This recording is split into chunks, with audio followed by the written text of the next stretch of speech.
Kalaulah baginda Nabi alaihissalatu wassalam yang diajar langsung oleh Allah, yang berikan dia ilmu langsung dengan wahyu, tetap tidak bisa diterima oleh semua orang.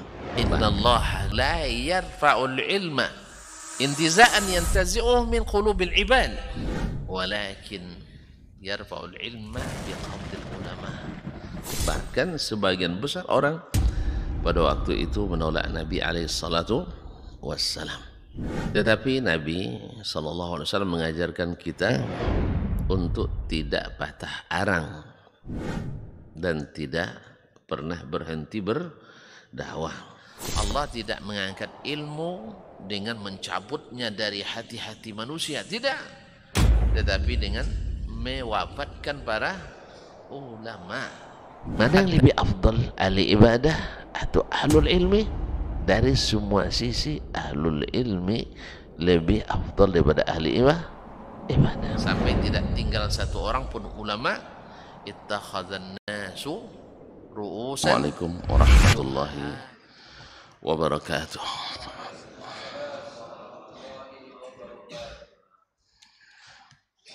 Alhamdulillah, nahmaduhu wa nasta'inuhu wa nastahdi wa nastaghfiruhu wa natubu ilaih wa na'udzu billahi min shururi anfusina wa sayyiati a'malina. Man yahdihillahu fala mudilla lahu wa man yudlil fala hadiya lahu. Asyhadu an la ilaha illallah wahdahu la syarika lahu wa asyhadu anna Muhammadan abduhu wa rasuluh. La nabiyya wa la rasula ba'dah. Ya ayyuhalladzina amanu taqullaha haqqa tuqatih wa la tamutunna illa wa antum muslimun. Ya ayyuhan nas ittaqu rabbakum alladzi khalaqakum min nafsin wahidah wa khalaqa minha zawjaha wa batha minhuma rijalan katsiran wa nisaa wattaqullaha alladzi tasaaluna bihi wal arham innallaha kana 'alaikum raqiba.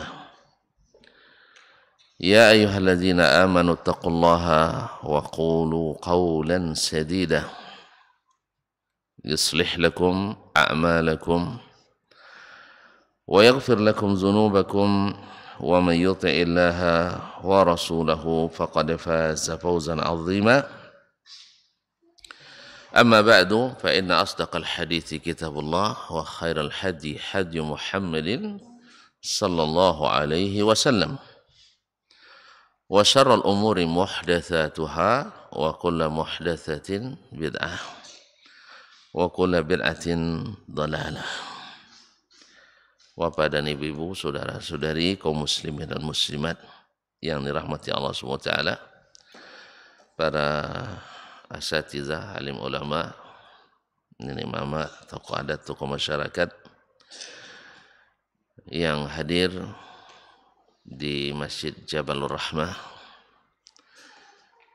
ataupun yang mendengarkan melalui 91,1 FM serta yang menyaksikan melalui media live streaming dimanapun berada. Yang beserta dipanggil gelar, yang tak bergelar tak disebut nama, semuanya mudah-mudahan dalam keadaan bahagia, diliputi rahmat, nikmat dan karunia Allah Subhanahu wa taala. Khususnya nikmat iman dan Islam yang membuat kehidupan ini penuh makna dan arti. Bernilai, berharga di dunia sampai akhirat nanti. Waktu kita bersyukur kepadanya, pada kesempatan ini kita kembali hadir di sini. InsyaAllah tak lama-lama sampai terbit matahari. Kalau nak cepat selesai, doa sama Allah, ya Allah terbitkan matahari segera. Ya saya? Tak lama, setengah jam aja. Hah? Ya tak lama, setengah jam lebih. Setengah jam lebih setengah jam. insyaallah. Kaum muslimin, kaum muslimat dirahmati Allah, mudah-mudahan selawat dan salam banyak dalam majelis ini. Pasalnya kita belajar sirah yang kepadanya selawat dan salam kita doakan. Mudah-mudahan banyak bersalawat dan salam membuat doa kita terkabul, munajat kita diaminkan oleh para malaikat. Kemudian kita mendapatkan balasan dari Allah dengan 10 kali selawat setiap 1 kali selawat. Masyaallah kiram, dan di akhirat mudah-mudahan Allah izinkan kita mendapatkan dari Nabi syafaat. Amin, amin ya rabbal alamin. Kaum muslimin, mudah-mudahan tuan-tuan dan perempuan tak bosan. Ini Ustaz mukaddimahnya lama sekali. Ya saya sengaja mukaddimahnya lama. Kadang-kadang tak sempat isi, dah selesai kaji. Jadi tak apa-apa, ini mukaddimah aja kita lama. Masih berkaitan dengan kenapa kita melajari sirah Nabi sallallahu alaihi wasallam. Di antara tujuannya adalah untuk mengenali dari dekat, dari sumbernya yang asli, tentang khasaisun Nabi, kekhususan Nabi sallallahu alaihi wasallam, keistimewaannya.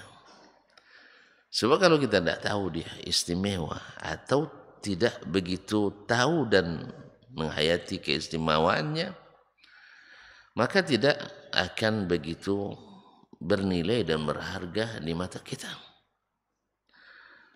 Ma'asyiral kiram dirahmati Allah SWT. Dulu Nabi sallallahu alaihi wasallam menjadi pemimpin umat Islam. Sahih? Saya nak tanya ke tuan-tuan, siapa yang pilihkan atau tunjuk dia jadi pemimpin? Allah yang tunjukkan. Makanya pilihannya tepat sekali. Sehingga maksum dari segala silap dan salah. Sehingga memang pemerintahannya menjadi pemerintahan yang tak ada duanya. Masyarakat paling sejahtera, paling beriman, paling yakin, paling menyayangi, paling berilmu. Tidak ada yang bisa menyamai masyarakat sahabat yang pemimpinnya langsung Allah yang pilih. Sahih? Dia dipilihkan untuk kita sebagai Rasul yang membawa pesan-pesan ilahi yang akan menyelamatkan kita dalam kehidupan duniawi berujung pada kenikmatan surgawi yang abadi. Sahih? Terus gimana? Bisa tidak kita sekarang ini minta lagi Allah yang pilihkan untuk kita? Ada Nabi lagi? Ada Nabi lagi? Kalau Allah yang pilihkan berarti Nabi lagi. Berarti tuan-tuan tidak ikut pemilu nampaknya nanti. Maka jadilah masa keemasan Islam dan bahkan masa keemasan umat manusia yang diperintah oleh Sayyiduna Muhammad sallallahu alaihi wasallam. Ini kekhususannya, nanti akan kita sebutkan. Oleh sebab itu ketaatan kepadanya sama dengan ketaatan kepada siapa yang lihat tadi? Sama dengan ketaatan kepada Allah. Ini akan beda sekali dengan kita. Karena pemimpin dipilih oleh rakyat, maka ketaatan kepada pemimpin sama dengan ketaatan kepada tidak paham demokrasi nampak orang Indonesia. Dari rakyat, oleh rakyat, untuk rakyat. Taat kepada presiden sama dengan taat kepada rakyat. Kira-kira gimana? Syekh. Makanya ketika presiden keliru didemo oleh rakyat. Makanya semakin yang memilihnya semakin tak menentu, maka semakin tidak menentu. Syekh. Jelas? Kita tutup. Ini kalau sampai begini pasti tidak jelas itu. Ustaz melarang pemilu nih katanya. Bukan, makanya belum jelas. Cepat sekalian tuh bilang jelas, namun selesai. Kaum muslimin dan muslimat. Saya ingin tunjukkan bahwa semakin hebat yang memilih, semakin hebat hasilnya. Jelas? Jangan bilang jelas dulu, belum ya? Kaum muslimin dan muslimat dirahmati Allah. Setelah atau Nabi menjelang wafat, lalu dia pilihkan pula pemimpin secara isyarat. Sah? Siapa dipilihnya? Abu Bakar Siddiq.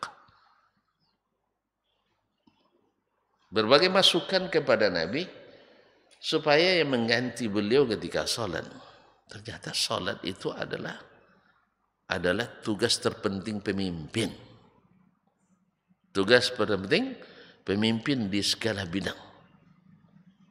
Nak jadi presiden, kalau mau dapat bantuan Allah SWT, pertolongannya, alladzina immakkannahum fil ardi, alladzina immakkannahum fil ardi aqamus shalah. Orang yang bila kami beri kuasa di atas permukaan bumi, bangun jembatan, bangun gedung bertingkat, enggak. Mendirikan salat. Mendirikan salat. Wa atau zakat, menunaikan zakat. Allah tahu bahwasanya baiknya urusan dengan Allah, mudah urusan dengan Allah dengan salat. Dan selesainya urusan perut manusia dengan instrumen zakat. Andainya orang kaya-kaya itu berzakat semuanya, maka selesailah urusan orang miskin.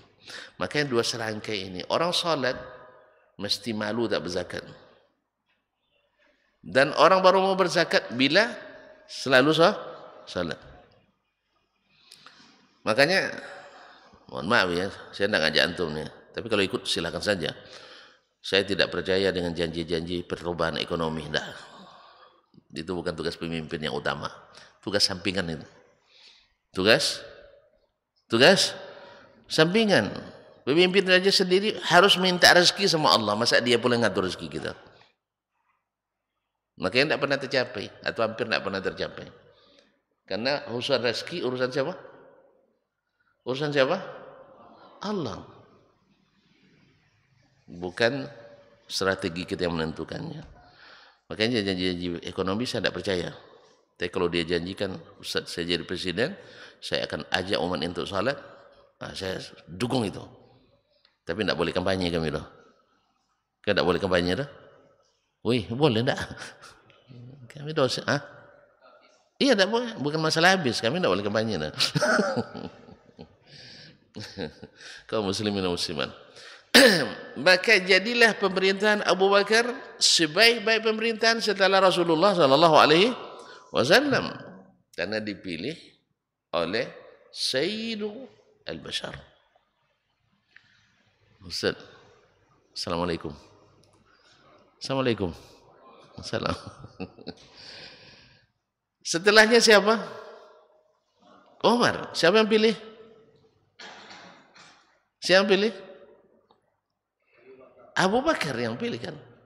Abu Bakar bil wisayah.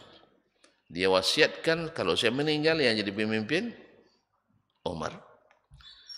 Maka sebaik-baik wasiat, siapapun ahli sejarah, nak muslim nak kafir, mengakui kehebatan Umar dalam memimpin di bidang apapun. Di bidang apapun. Keadilan, peningkatan kesejahteraan masyarakat, ekonomi, keamanan, gimana tidak mereka akui. Dua imperium besar Hah, apa itu? Persia dan Romawi bertekuk lutut di bawah pemerintahan Umar radhiyallahu taala anhu. Tetapi kesan mereka ketika Umar menguasai bukan kesan buruk, kecuali orang-orang yang berpenyakit hatinya. Ya, kalau orang pendendam lain masalah, tapi yang mengaku jujur, bahkan yang jujur, dia tahu bagaimana Umar radhiyallahu taala bermuamalah dengan lawan-lawannya, apalagi dengan kawan-kawannya. Ya, Syekh? Mau tahu? Teruskan sirah ini, jangan sampai mukadimahnya. Kaum muslimin dan muslimat. Nanti selesai sirah Rasul, tapi saya tidak tahu. Entah tahun 2034 baru selesai. Nanti, masya Allah, kaum muslimin dan muslimat dirahmati Allah. Nah, selanjutnya Umar akan meninggal. Dia jadikan pemilih pada 6 orang saja. Dan ini bukan orang sembarangan, yaitu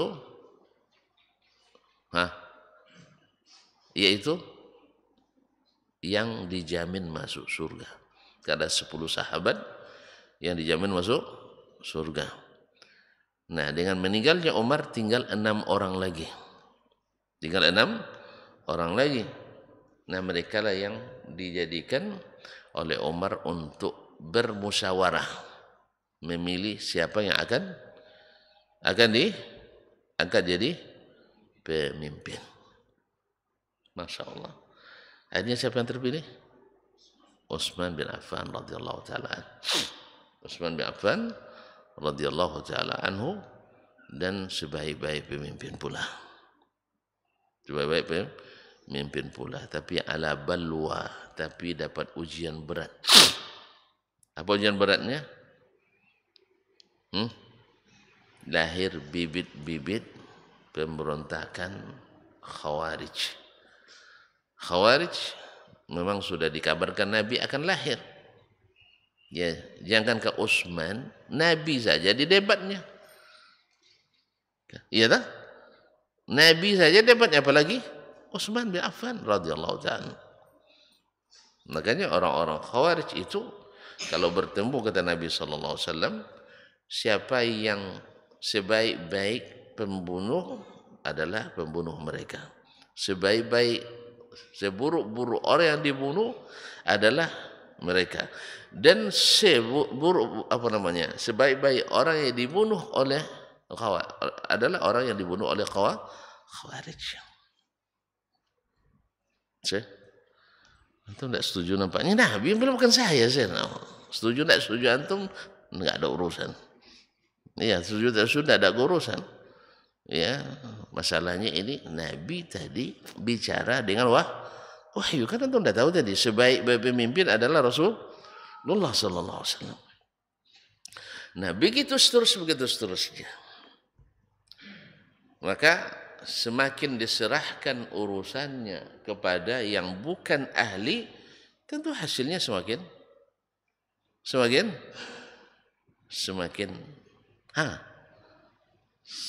diserahkan kepada yang bukan ahli, hasilnya semakin buruk lah.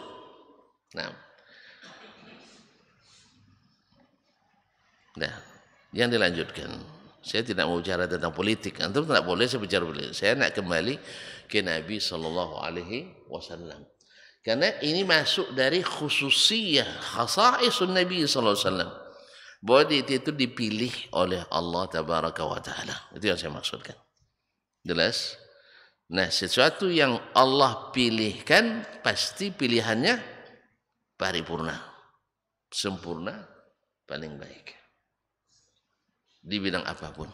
Nah, Nabi SAW dipilihkan oleh Allah untuk kita, untuk mengurus akidah kita, untuk meluruskan ibadah kita, untuk memperbaiki muamalah kita, untuk mencerahkan kehidupan kita. Maka jadilah dia Nabi yang sallallahu alaihi wasallam terbaik di segala hal. Terbaik di segala hal. Orang dalam kemiskinan bisa bahagia dengan Nabi sallallahu alaihi wasallam. Tapi selain Nabi, orang berlimpah harta tapi tidak bahagia karena tidak ikut Nabi sallallahu alaihi wasallam. Bayangkan, orang dengan penghasilan tak terhitung olehnya tapi tidak bahagia. Sebab pemimpinnya dia yang pilih sendiri, bukan Allah Subhanahu wa taala yang pilihkan. Makanya kaum muslimin dan muslimat dirahmati Allah, ini khasais Nabi alaihi salatu wasallam, bahwa itu adalah nikmat yang Allah berikan kepada kita dengan Allah pilihkan untuk kita Nabi kita Muhammad sallallahu alaihi wasallam dan diwajibkannya kita mengikutinya. Berkata Imam Asy-Syafi'i rahimahullah, Allah tidak jadikan bagi seorang makhluk pun selain Nabi sallallahu alaihi wasallam hak taat mutlak, hak taat mutlak. Allah tak berikan ketaatan, kewajiban taat kepada seorang hamba secara mutlak kecuali kepada Nabi sallallahu alaihi wasallam. Apa sebab? Karena yang pilihkan ini adalah Allah Subhanahu wa taala untuk kita. Dia yang utus. Maka taatnya kepadanya adalah berlaku secara mutlak dan dijadikannya sebagai lambang iman. Jadi menyerah sepenuhnya. Kaum muslimin, kaum muslimat dirahmati Allah Subhanahu wa taala. Allah berfirman dalam surah An-Nisa ayat 65, "Fala wa rabbika la yu'minuna hatta yuhakkimuka fima shajara bainahum thumma la yajidu fi anfusihim harajan mimma qadaita wa yusallimu taslima." Demi Rabbmu, mereka belum beriman sampai menjadikanmu sebagai hakim pemutus pada segala masalah yang mereka perselisihkan, sampai mereka menjadikanmu pemutus bagi segala permasalahan yang diperselisihkan. Ada kita berselisih hari ini, rela tidak Nabi yang memutuskannya? Tidaklah. Kita lebih rela hasil musyawarah kita, rela dengan hasil debat dan pendapat kita. Sahih? Betul tak? Iya. Ini banyak masalah dalam agama yang kita perselisihkan, yang dulu mereka tak pernah berselisih. Hari ini kita banyak berselisih. Lalu kita panggil, ayo kembali kepada kitab dan sunnah Nabi SAW. Memangnya kami kapan sih meninggalkan Al-Quran dan sunnah sehingga harus kembali gitu? Tidak merasa meninggalkan. Tidak merasa meninggalkan. Sampai ada yang mengatakan, Ustaz, saya ikut Nabi tapi tidak mesti seperti zaman Nabi. Apa maksudnya? Apa maksudnya? Ya, ikut Nabi tapi tak mesti seperti di zaman Nabi. Apa contohnya? Misalnya Nabi SAW secara prinsip mengajar kita untuk selalu berselawat kepadanya. Di zaman Nabi tidak ada acara selawatan. Tapi di zaman kita ada acara selawatan. Nah, saya ikut Nabi tapi tidak selawat seperti zaman Nabi. Macam mana tu? Iya tak pula ya? Iya kan? Iya pula kan? Kan saya selawat.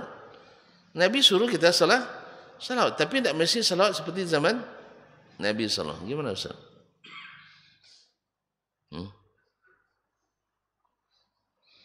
Masuk syubhat nampaknya. Misalnya zaman Nabi orang salat seperti ini, lalu kita buat pula, kan Nabi suruh kita salat. Kita buat pula salat yang tidak sama dengan Nabi. Bisa. Terus selawat bisa, salat tidak bisa. Jadi kaum muslimin dan muslimat dirahmati Allah SWT.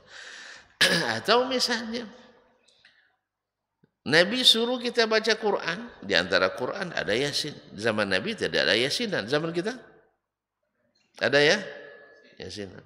Nah, macam mana tuh?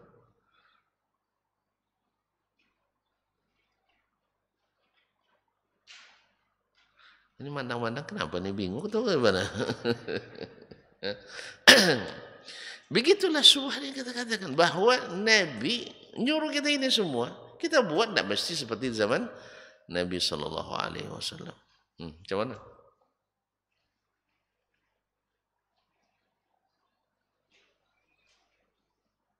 Dah masuk, dah mulai ragu. Memang mudah sekali bikin ragu. Yang paling payah bikin yakin. Sah? Buat orang ragu, dah sebutkan 100 dalil nanti, lalu sebut satu syubhat, hancur 100 dalil itu. Kan ya? Mana lebih mudah membuat orang ragu atau buat orang yakin? Buat orang yakin tuh kadang si keluarga melobi, oh membini, tidak ada mau itu. Ragu. Tapi untuk membuat ragu, sebentar aja lah. Dah siap kan? Habis itu deh. Tak jadi tu maknya. Sebab ada satu aja keraguan. Allah musta'an. Kaum muslimin, kaum muslimat dirahmati Allah. Bagaimana? Tapi ada pula yang bertanya, Ustaz, apakah kita mesti mengikut Nabi dalam segala hal? Saya bilang, antum nak masuk surga cepat atau nak lambat dulu? Nak masuk surga cepat atau nak lambat?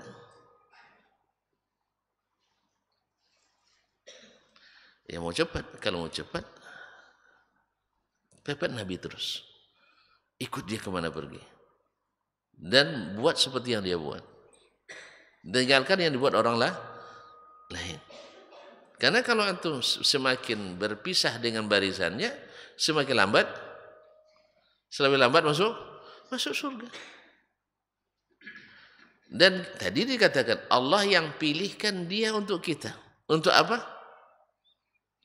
Untuk diikuti. Untuk diikuti apa maknanya?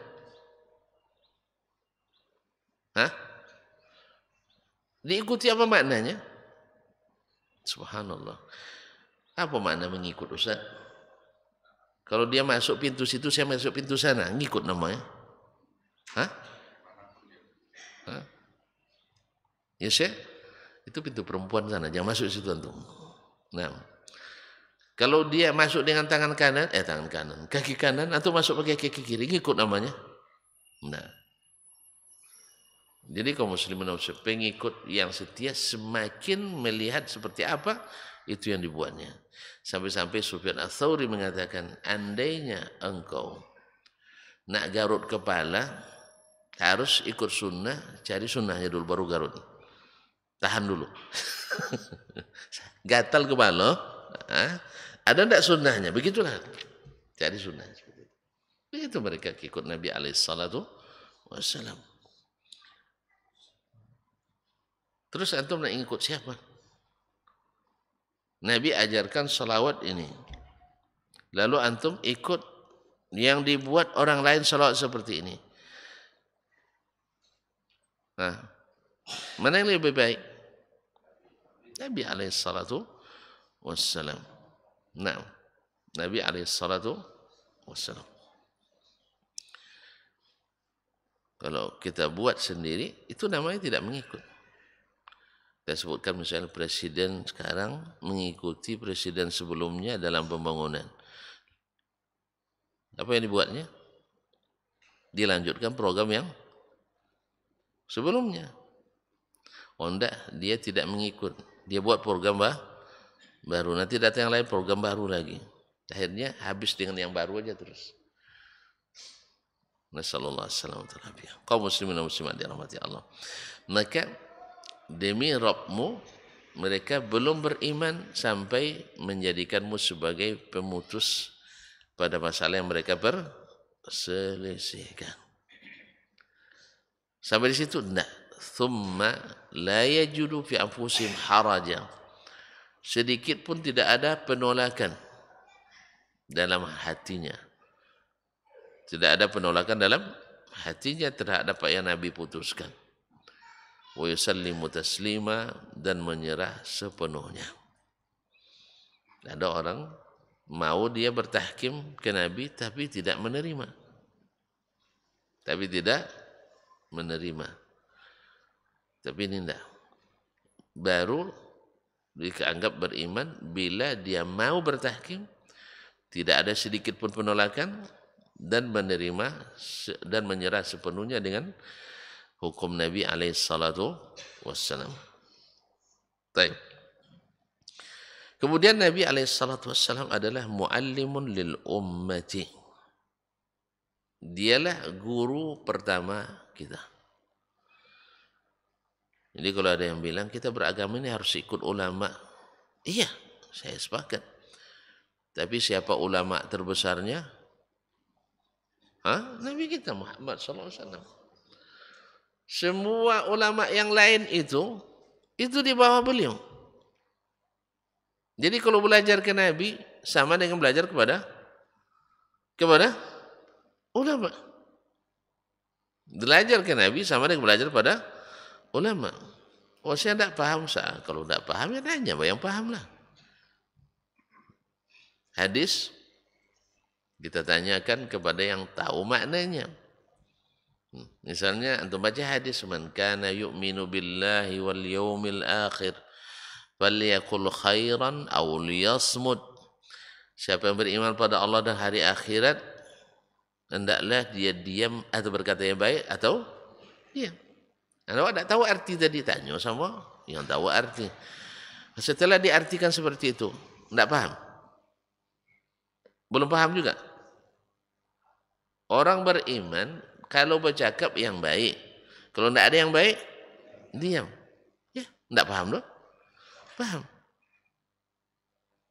Kan ulama yang kita ikuti kan juga pakai bahasa Arab kayak gitu juga kan. Nah, bahasa Arab Nabi lebih jelas tentunya dan lebih fasih dari bahasa Arab yang lain. Nah, oleh sebab itu maka belajar ke Nabi adalah belajar ke ulama. Jangan diartikan bahwa belajar langsung ke Nabi, tidak belajar ke ulama.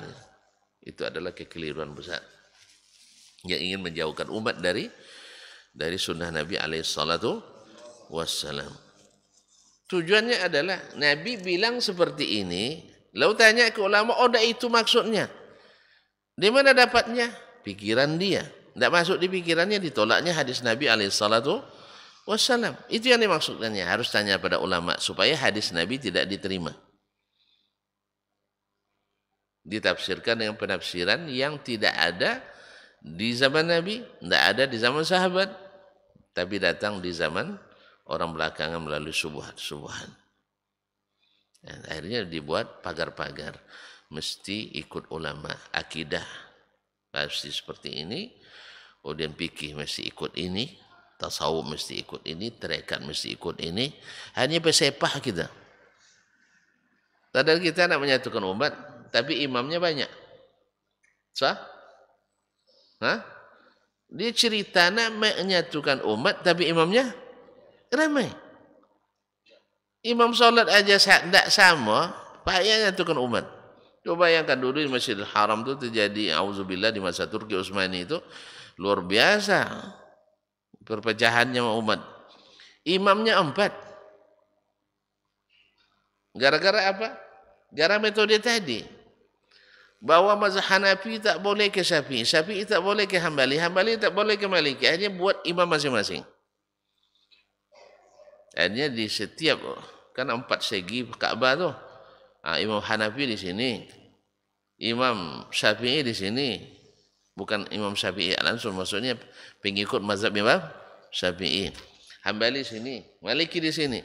Gantian solatnya. Coba bayangkan. Jadi kalau 4 imamnya 4 kali salat di Masjidil Haram. Bagus atau buruk itu? Buruk.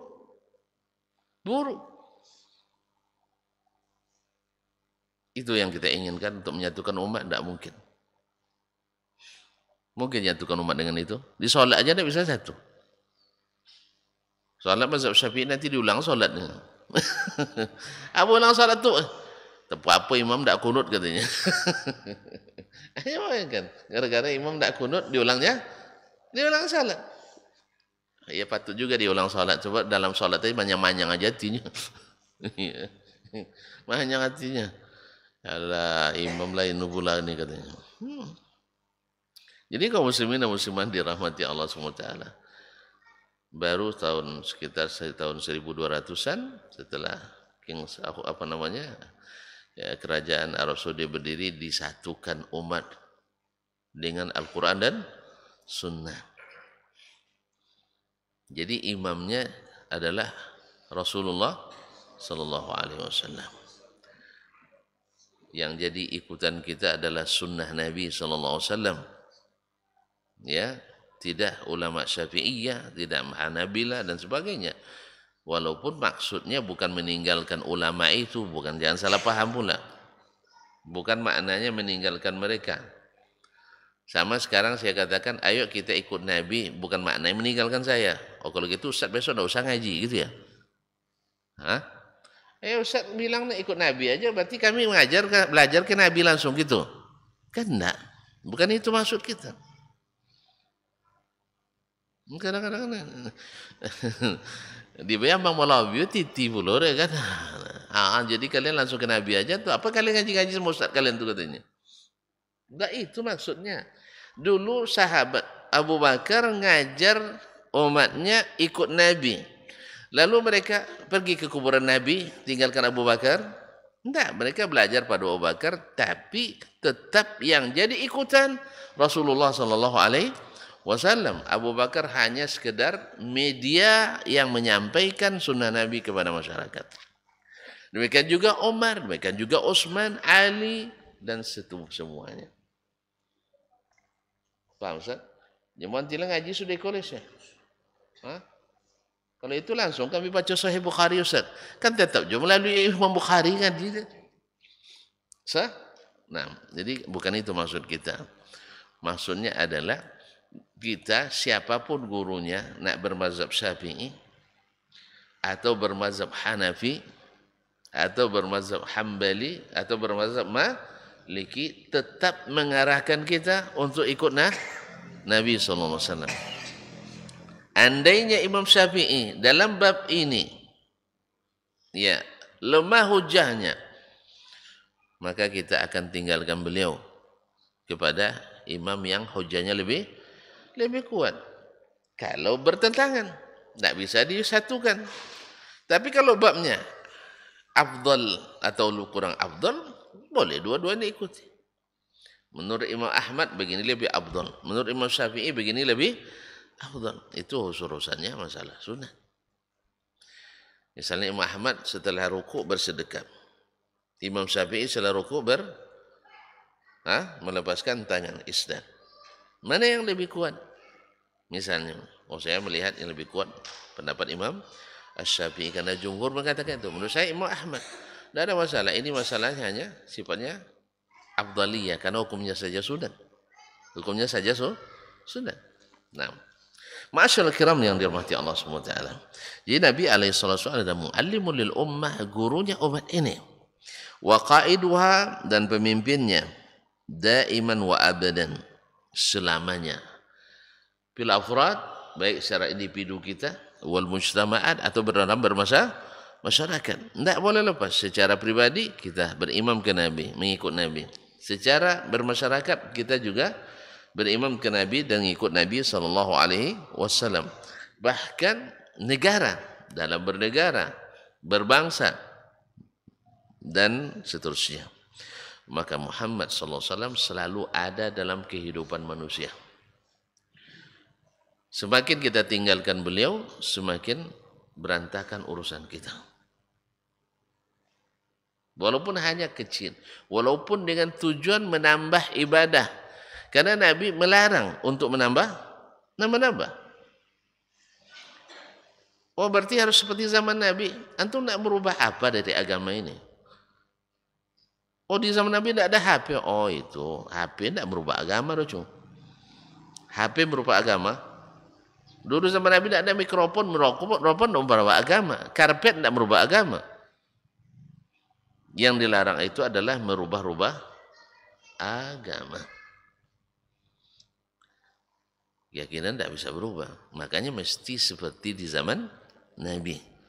Tapi bikin masjid tidak mesti seperti masjid di zaman Nabi. Lebih mahal ongkosnya bawa pelepah korma ke sini. Iya kan? Itu ada korma orang di Masjid Agung misalnya, itu masjid apa, mau dia diambil? Tidak cukup juga bikin masjid serius untuk dari pelepah korma itu. Jadi bukan itu yang dimaksudkan. Orang kadang tidak bisa membedakan mana yang duniawi, mana yang sifatnya agama. Tidak bisa dibedakan. Kalau gitu kalian naik jalan kaki ke Mekah itu katanya. Ya Syekh, jalan kaki ke Mekah. Nabi larang jalan kaki dulu. Ada orang bernazar jalan kaki, kata Nabi, bayar nazarmu pergi ke Mekah, tapi jangan jalan kaki. Allah tak butuh menyiksa kamu. Jadi kalau ada misalnya saya naik sepeda aja lah pergi, enggak usah. Enggak ada fadilatnya kecuali untuk ingin viral, itu urusan lain. Iya. Kalau hanya untuk viral silahkan. Tapi saya takut nanti merubah pahala hajinya. Kalau hanya untuk memiralkan diri, khawatir kita. Tidak ada fadilatnya antum jalan kaki atau naik sepeda ke Mekah. Tidak ada fadilatnya dengan naik pesawat. Karena itu hanya sarana yang bukan menjadi tujuan ibadah. Maka untuk lebih jelas nanti tanya pakar maqasid kita Ustaz Helmi ya. Maqasid syariah. Mana maksud yang lizatihi, mana yang maksud laisa lizatihi. Karena ini banyak dai yang tidak paham masalah ini. Ya, karena enggak belajar sama dokter Helmi. Harus belajar nanti pakar maqasid. Jadi mana maksud syar'i, mana maksud dunia dinawi, mana yang hanya wasilah laisat hiyal ghaya, mana yang wasilah allati hiyal ghaya, itu harus dibedakan. Ma'asyal kiram dirahmati Allah Subhanahu wa taala, maka nabi kita harus selalu hidup dalam kehidupan kita. Lahu alaihim hukuk, karena beliau punya hak yang harus kita tunaikan. Apa hak kepada kita? Menghidupkan ajarannya. Ya, bukan menyanyikan lagu-lagu cinta untuknya. Ya. Sebab lagu itu selalu identik dengan dusta. Kan ya, lagu lo cucunya. Kan itu bahasanya. Dah berlagu bang untuk abang tuh. Weh, Mas hati-hati ya, dia berlagu tuh katanya. Memang lagu tuh selalu dusta. Makanya kalau ada orang bawa penyanyi untuk kampanye berarti kan enggak, programnya enggak dibegitu ini, jadi akhirnya enggak percaya diri harus bawa penyanyi. Sah? Bawa penyanyi kadang. Apa orang lebih suka nonton nyanyi daripada nonton janji, karena janjinya janji kosong, jadi enggak pede nih. Jadi terpaksa minta tolong penolong penyanyi. Penyanyi kan sama juga. Penyanyi sama juga, banyak juga. Hah? Iya, saya. Nyanyi cinta, hanya engkau di hatiku. Saudara banyak-banyak orang berkelahi dalam hatinya. Iya, kemana pergilah ada pula orang di situ. Kesetiaanku kepadamu katanya. Diajak orang malah pergi mana-mana. Mana setianya? Ada setia di situ tuh. Antum istilah antum nyanyi aku setia kepadamu. Apa antum pulang mana? Acara di apa? Konser di sana. Mana setia? Makanya kaum muslimin dan muslimat dirahmati Allah. Maka menyanyi identik dengan jangan sebut bohong lah, bahasanya hiperbola. Berlebihan. Gulu. Maka termasuk juga syair-syair cinta Nabi banyak gulunya. Syair burda, berzanji dan sebagainya itu banyak gulunya. Sampai sebagian ulama mengatakan ada unsur syiriknya. Sebagian membela-belain itu kan bahasa syair itu biasa apa? Ya Syekh, kalau dalam bab akidah enggak boleh ada gulu di dalamnya. Walaupun bahasa syair. Walaupun bahasa penyair, tapi ada cinta buatlah. Karena cinta itu memang kadang-kadang dihalalkan dusta kan? Demi cinta yang halal. Ya. Tapi nyanyi rata-rata bukan yang halal ya. Coba nyanyi yang dinyanyikan orang, kisah cinta antara yang halal atau yang bukan. Terpaksa buka album kita sih. Hah? Buka album nyanyi. Antum macam tak paham aja. Semua lagu-lagu yang dilakukan penyanyi tentang cinta halal atau cinta haram? Serius ini? Yang sudah menikah atau yang belum? Hah? Ada yang hafal coba sedikit aja baitnya. Hah? Ayo cobalah. Oh, tidak ada yang penyanyi. Hampir semuanya cinta tentang cinta haram. Ini belum lagi alatnya. Kalau alat itu sudah jelas ijma' ulama as-salaf haramnya alat itu kecuali yang diberi rukhsah oleh Nabi SAW. Baiknya lagi. Termasuk juga syair-syair cinta kepada Nabi SAW tidak jarang juga berisi hal-hal yang dilarang dalamnya. Oleh sebab itu maka kita hak Nabi itu bukan menyanyikan cinta untuknya, tapi adalah menghidupkan apa yang diajarkannya. Bukan menggantinya dengan yang lain. Amaliyah beliau sepanjang tahun itu ada. Setiap hari ada. Ada zikir pagi petang. Atau ganti dengan wirid syekh fulan dan fulan. Seolah-olah wirid itu lebih mujarab daripada gimana tak mujarab. Isinya lemu kadang.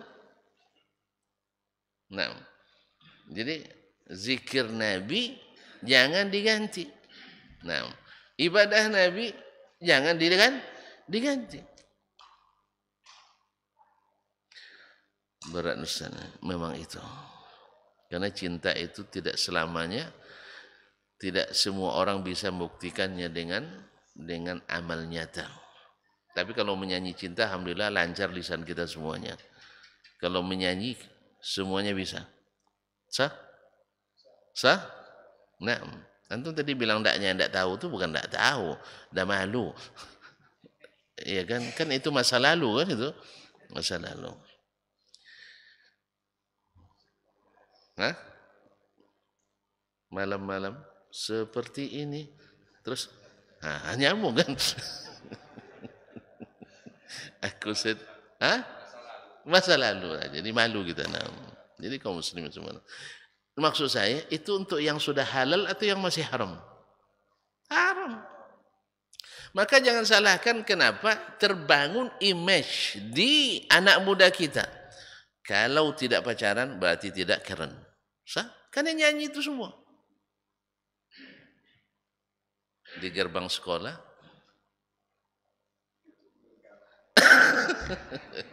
Semuanya lagu tentang yang haram semua. Payah milihnya, yang halal itu payah milihnya. Nah, rata-rata hubungan yang haram. Jadi kaum muslimin dan muslimat dirahmati Allah. Jadi jangan kita hidupkan dengan nyanyi. Cinta Nabi itu bukan dengan menyanyi. Coba lihat orang yang paling mencintai Nabi itu bukan dengan menyanyi. Oh, ada syair-syair, iya. Ada syair-syair, iya. Tapi tidak ada gulu di dalamnya. Nabi SAW selalu mewanti-wanti sahabat untuk jangan gulu kepada Nabi SAW. Di antara khasaisnya dia adalah kemudian beliau diangkat oleh Allah setinggi-tingginya, rafa'na laka zikraka. Wa rafa'na, kami angkat nama baikmu. Sehingga kalau disebut Nabi kita harus menyerah. Nah, kemudian Nabi adalah rahmatan lil alamin. Jadi kalau dia sudah rahmat lil alamin, jangan cari rahmat-rahmat yang lain lagi. Nak rahmat hidayat, nak rahmat ilahi, nak rahmat apa, tapi rahmatan lil alamin Muhammad sallallahu alaihi wasallam.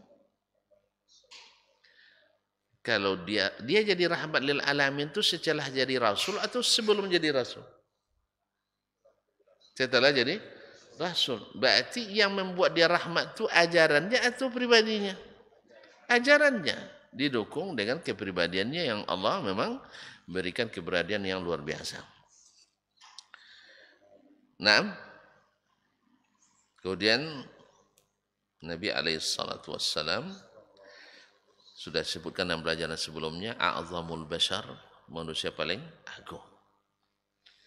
Allamahu adabahu rabbul alamin.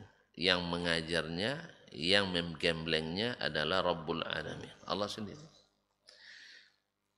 Ya, dalam hadis yang didhaifkan oleh ulama hadis, addabani rabbi fa ahsana ta'dibi. Allah yang bimbing saya, gembleng saya dengan sebaik-baiknya.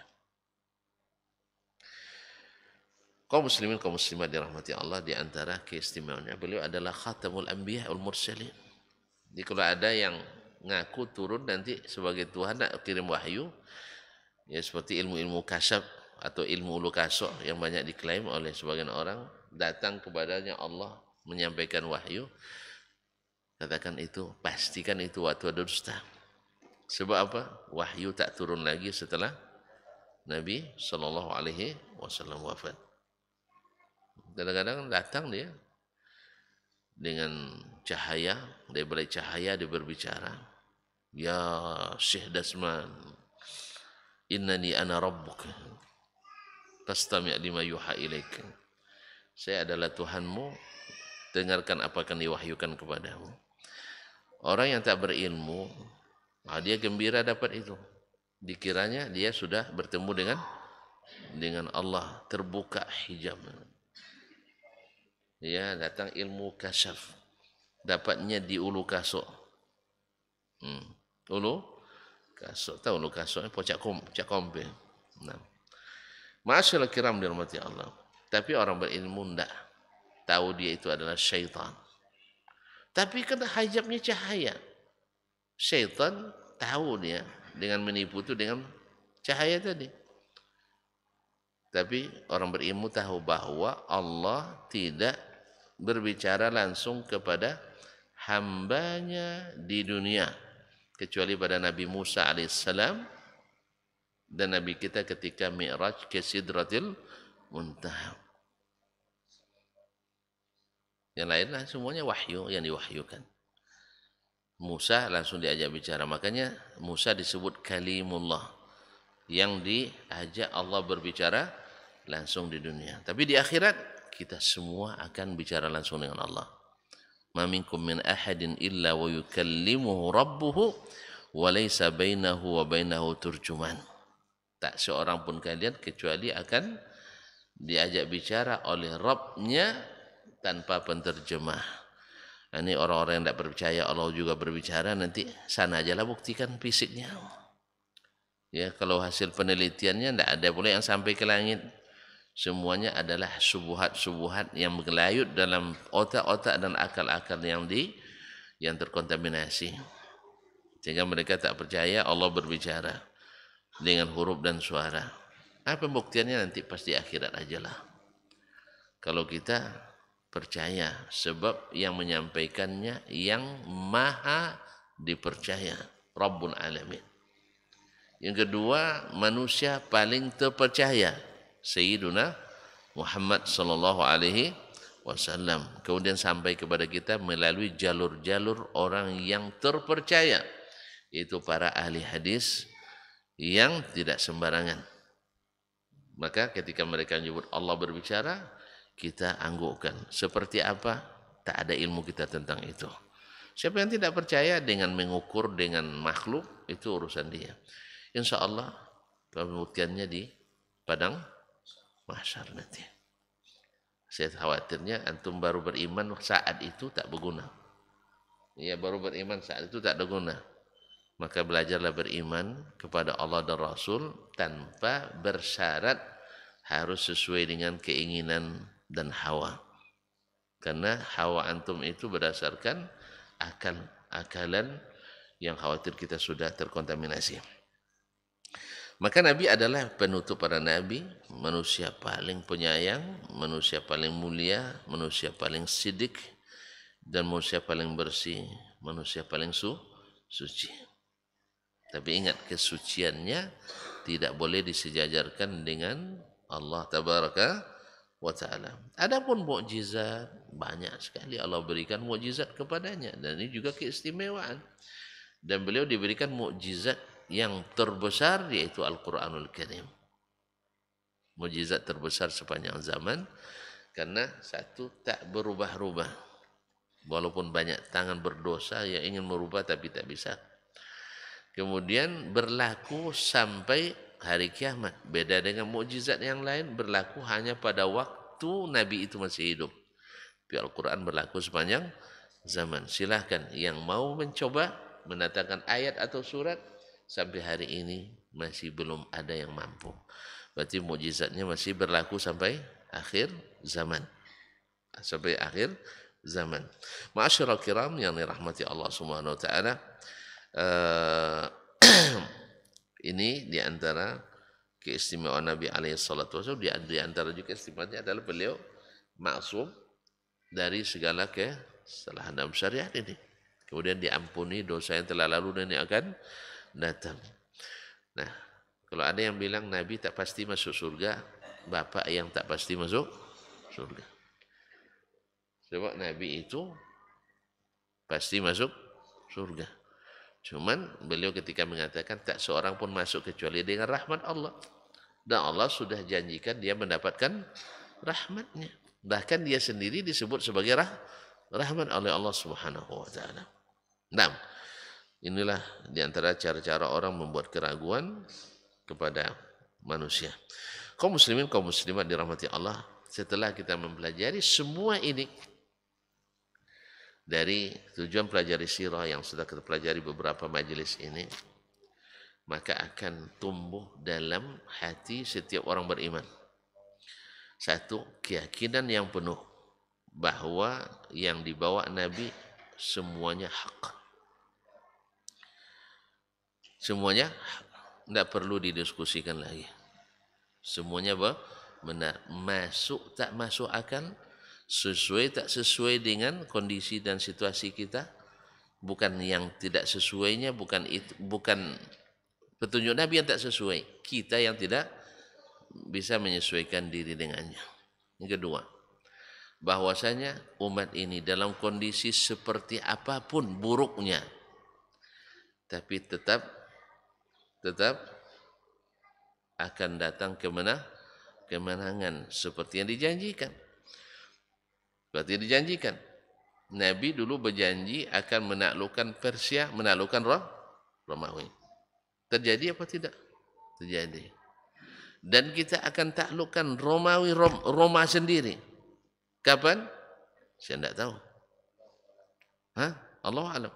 Tapi tak berdiri kiamat kecuali itu sudah jatuh ke pangkuan Islam.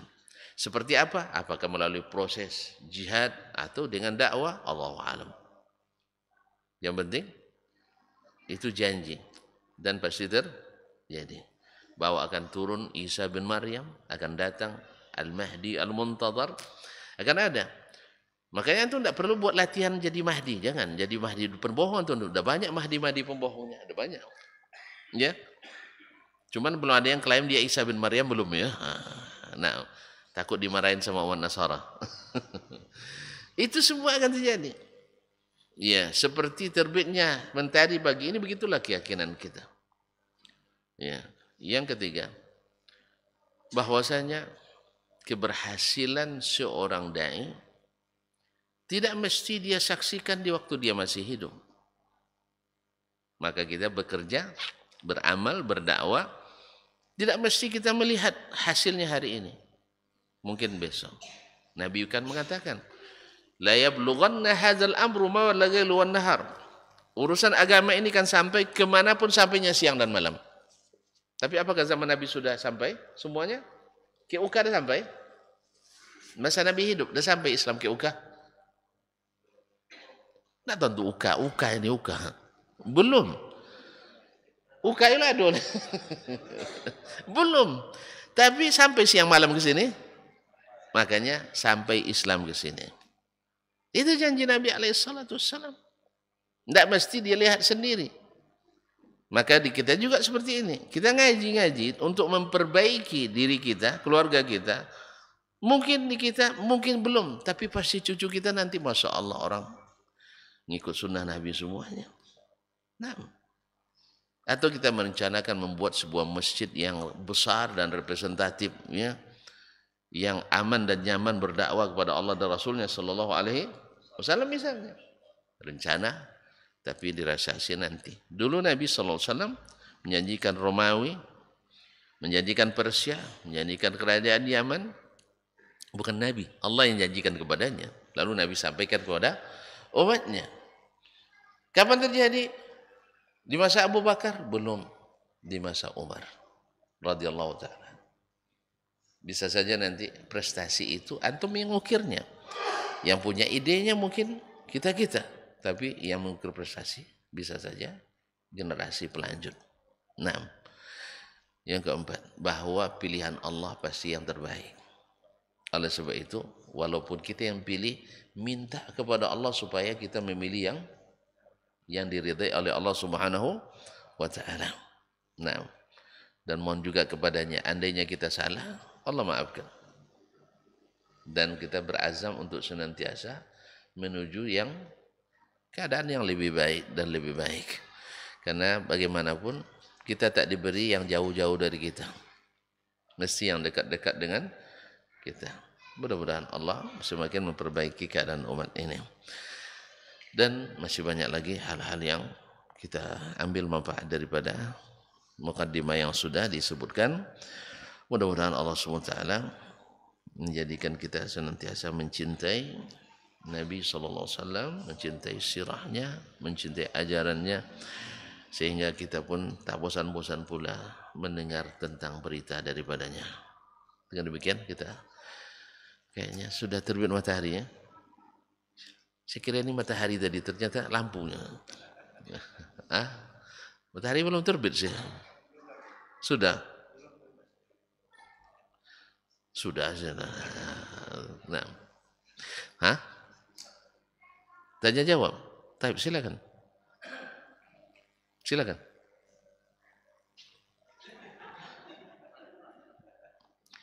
Data jawab katanya. Data jawab dia. Iya, data jawab. Dia bertanya tentang pilihan tadi. Nah, sudah data jawab. Nah, minta kepada Allah Subhanahu wa taala dipilihkan yang terbaik. Nah, dan jangan sampai pula tidak menggunakan hak pilih kita. Kan hak. Nah, gunakan dengan sebaik-baiknya. Nah, Syekh, antum tak ikut, Syekh? Sekali 5 tahun masa tidak ikut antum? Nah, mungkin maslahat lebih besar dia ikut daripada tidak. Maka gunakan, apalagi ini anjuran dari pemerintah kita, anjuran dari undang-undang, amanat undang-undang dan sebagainya. Kalau nunggu dulu Nabi yang pilihkan, kita seperti zaman sahabat semuanya. Nah, walaupun idealnya sebenarnya yang milih itu adalah orang-orang berilmu, orang-orang bertakwa, orang-orang saleh, orang-orang yang matang, orang-orang yang sudah dewasa. Makanya secara teori aslinya demokrasi itu yang diletakkan oleh pencetusnya, suara seorang yang berilmu dengan yang tidak itu beda nilainya. Misalnya strata 3, kalau orang jadikan strata sebagai ininya, patokannya, misalnya strata 3 nilainya 5 suara. Strata 2 4 suara. Strata 1 tinggal berapa? 2 suara. Dan nanti selebihnya 1 suara. Tapi yang terjadi kan enggak. Yang mohon maaf akramakumullah, yang rumah sakit jiwa aja sama suaranya dengan profesor doktor. Ini kan sebenarnya secara demokrasi tidak sesuai juga sebenarnya. Tapi apa boleh buat? itu yang dibuat. Dan kalau kita tak ikut buat, jangan-jangan orang salah buat. Nanti daripada menyesal belakangan, lebih baik minta ampun kalau salah gitu. Nah, yes ya. Daripada menyesal lebih baik minta ampun sama Allah Subhanahu wa taala. Oleh sebab itu gunakan yang sebaik-baiknya. Nah, atau kan dah tahu mana yang baik kan? Katanya sudah ada dewasa. Ya, sudah bisa berpikir dengan rasional, berpikir dengan fakta dan rekam jejak dan sebagainya. Maka gunakan sebaik-baiknya. Itu yang untuk tanyakan kan? Iya. Soal hasil saya tidak tahu. Hah? Apa? Sudah terjawab, alhamdulillah. Terima kasih. Karena mau ada juga yang membuat ragu kawan-kawan kita. Nah, sebab masalah ini juga beransur dulu sewaktu saya masih di Madinah. Saya tidak berubah sampai hari ini. Itu pendapat saya. Bahwa maslahat dalam bab ini harus ikut. Waktu itu saya dibully sama kawan-kawan. Dianggap berpolitik. Tidak apa-apa. Tapi alhamdulillah sekarang dah banyak yang ngikuti. Tidak apa-apa. Yes ya. Yang namanya ijtihad itu kan boleh berbeda. Ijtihad boleh berbeda. Yang tidak mau, ini kan hak pilih bukan wajib pilih katanya. Bukan wajib pilih. Tapi ada dalam kondisi tertentu kadang kita wajib memilih. Misalnya di Orde Baru dulu jangan coba-coba tidak milih, dijemput ke rumah nanti. Nah, tapi antum belum lahir ya masuk Orde Baru ya. Belum ya. Tahun berapa tuh? 2003. Iya, ini kan generasi G apa namanya? Strawberry.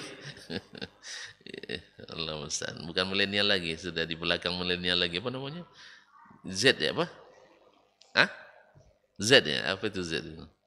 Terakhir ya, tidak ada lagi setelah itu. Nah, Allah musta'an. Baik, terima kasih dan mohon maaf. Sampai jumpa kembali dengan izin Allah Tabaraka wa Ta'ala. Mungkin di Ramadan kita off ya Ustaz ya? Belum ada jawaban. Taib. Nah, insyaallah mungkin Ramadan kita berhenti atau terusnya juga tidak ada masalah. Nah, kita tengok aja nanti. Subhanakallah bihamdik asyhadu an la ilaha illa anta astaghfiruka wa atubu ilaik. Wassalamualaikum warahmatullahi wabarakatuh. Ibadahnya seorang hamba kepada Allah tidak mengenal waktu dan tempat. Kapanpun, dimanapun, dia harus beribadah kepada Allah Subhanahu wa Ta'ala. Harga diri seorang mukmin itu di sisi Allah lebih besar daripada kehormatan Ka'bah sendiri. Nah, nikmat seorang mukmin lebih besar daripada itu. Man amila li akhiratihi kafahullahu amra dunia. Barang siapa yang beramal untuk akhiratnya, Allah akan cukupkan baginya urusan dunianya. Berjuang dengan harta untuk membela agama Allah Subhanahu wa Ta'ala, hendaklah menjadi penopang terhadap dakwah ini, bukan sebaliknya yang menghalangi dakwah ini. Tapi jadilah keluarga muslim yang menopang dakwah Islam. Kenikmatan dunia ini lebih remeh dari sekedar sayap seekor nyamuk. Tidak patut bagi seorang yang beriman bersedih ketika tidak mendapatkan kenikmatan dunia. Nabi SAW katakan, la tahkiranna 'anil ma'rufi syai'a walau an talqa akhaka biwajhin taliq. Jangan kamu pandang remeh suatu kebaikan walaupun sedikit. Apa sedikitnya? An talqa akhaka biwajhin taliq, muka senyum kepada saudaramu.